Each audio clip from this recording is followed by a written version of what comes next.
Party and the UDF accept the diversity of India. Indian national കോൺഗ്രസും ഐക്യ ജനാധിപത്യ മുന്നണിയും ഈ രാജ്യത്തിന്റെ വൈവിധ്യത്തെ അംഗീകരിക്കുന്നു. We accept the multiple languages, the multiple traditions, the different histories, the different expressions of all our people.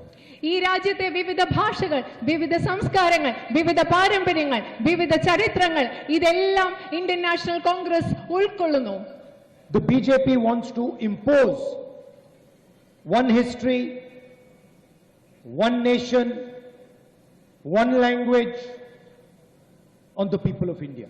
ഇന്ത്യയിലെ ജനങ്ങൾക്കുമേൽ ഒരു ചരിത്രവും ഒരു പാരമ്പര്യവും ഒരു ഭാഷയും അടിച്ചേൽപ്പിക്കാനാണ് ബിജെപി ആഗ്രഹിക്കുന്നത്. First of all, this is a fundamental misunderstanding of what India is.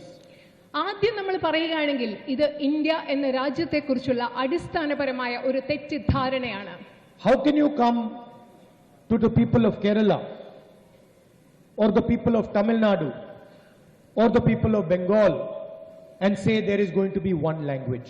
നിങ്ങൾക്ക് എങ്ങനെയാണ് നിങ്ങൾക്ക് വന്ന കേരളത്തിലെ ജനങ്ങളോട്, തമിഴ്നാട്ടിലെ ജനങ്ങളോട്, ബംഗാളിലെ ജനങ്ങളോട് പറയാൻ സാധിക്കുക ഇവിടെ ഒരേ ഒരു ഭാഷ മാത്രമേ മതിയാവൂ പാടുള്ളൂ എന്ന്? You're insulting every single citizen of Kerala. ഇവിടെ വന്ന് ഒരേ ഒരു ഭാഷ മാത്രമാണ് എന്ന് മാത്രം മതി എന്ന് നിങ്ങൾ പറയുമ്പോൾ കേരളത്തിലെ ഓരോ വ്യക്തിയെയും ഓരോ മലയാളിയെ നിങ്ങൾ അപമാനിക്കുകയാണ് ചെയ്യുന്നത്. Malayalam is not just a simple language. Malayalam എന്ന് പറയുമ്പോൾ അത് വളരെ ലളിതമായ ഒരു ഭാഷ മാത്രമല്ല. Inside Malayalam is hidden the history, the tragedy, the happiness, the sadness, the brilliance of the people of Kerala. Malayalam എന്ന് പറയുന്നത് വെറും ഒരു ഭാഷയല്ല. മലയാളം എന്ന ഭാഷയ്ക്കുള്ളിൽ മലയാളിയുടെ ചരിത്രമുണ്ട്, മലയാളിയുടെ സ്നേഹമുണ്ട്, മലയാളിയുടെ സന്തോഷമുണ്ട്, മലയാളിയുടെ ദുരന്തങ്ങളുണ്ട്, മലയാളിയുടെ ദുഃഖങ്ങളുണ്ട്. ഇതെല്ലാം ചേർന്നതാണ് മലയാളം എന്ന ഭാഷ. The tears of joy that Malayali women feel when their children do well, but also the tears of sorrow when someone loses a brother.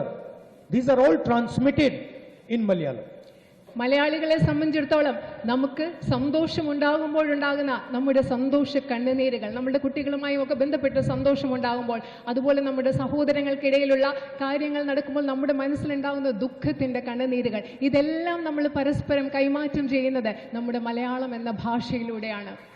If you remove Malayalam, how will a mother in Kerala explain the history of this great land to her children?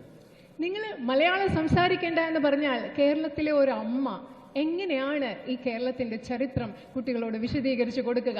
How can she explain it in Hindi or in English?